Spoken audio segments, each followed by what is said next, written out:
Здравствуйте, меня зовут Оразалы Амир, я ваш лечащий врач. Сегодня мы будем проводить аускультацию легких. Вы согласны на проведение данной манипуляции? Да. Хорошо. Для начала я обрабатываю руки, гигиенически обрабатываю руки и спиртовой салфеткой протираю мембрану стетоскопа. Затем становлюсь с правой стороны от нашего пациента. И стоит отметить, что аускультацию легких нужно проводить в симметричных участках с двух сторон. Начинаем с верхушки. Это у нас надключичная область справа. Слева. Подключичная область.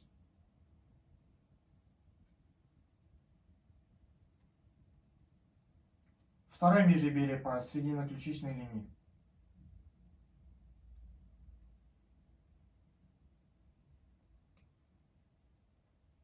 Третье межреберье по срединно-ключичной линии. И с левой стороны по срединно-ключичной линии в третьем межреберье мы не прослушиваем, потому что там находится проекция сердца. Четвертое межреберье по срединно-ключичной линии справа. Пятое межреберье. Хорошо. Теперь попросим пациента поднять руки на затылок. Здесь мы проводим аускультацию по срединно-подмышечной линии справа и слева.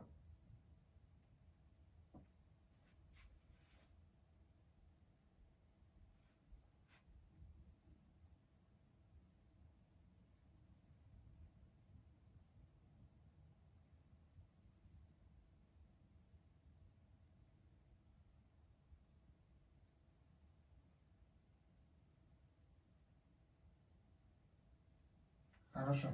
Теперь попросим пациента повернуться к нам спиной и скрестить руки.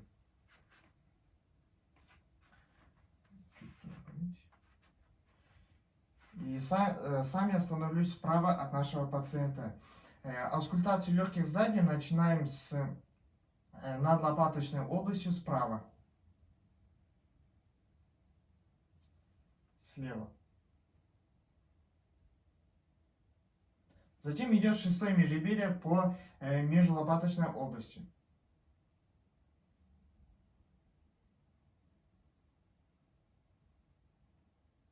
Седьмое межреберье.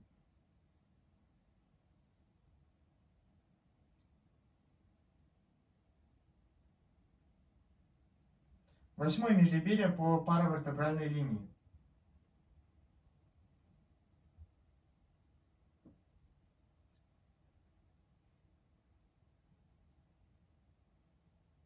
Лопаточная линия.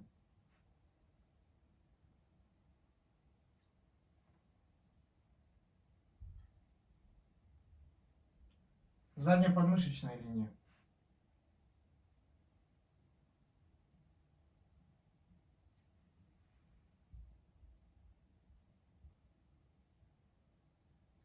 Хорошо. Попросим пациента повернуться к нам лицом. У данного пациента дыхание по всей поверхности легких визикулярное, хрипов не обнаружено. Техника подсчета частоты сердечных сокращений. Также нам необходимо усадить пациента и придать ему спокойное и удобное положение. Берем его руку. Первый палец ставим на тыльную сторону кисти, второй, третий, четвертый ставим, нащупываем пульс и определяем его.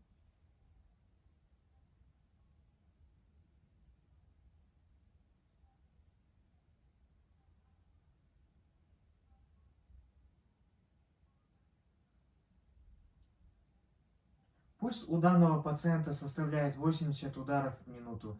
Это норма.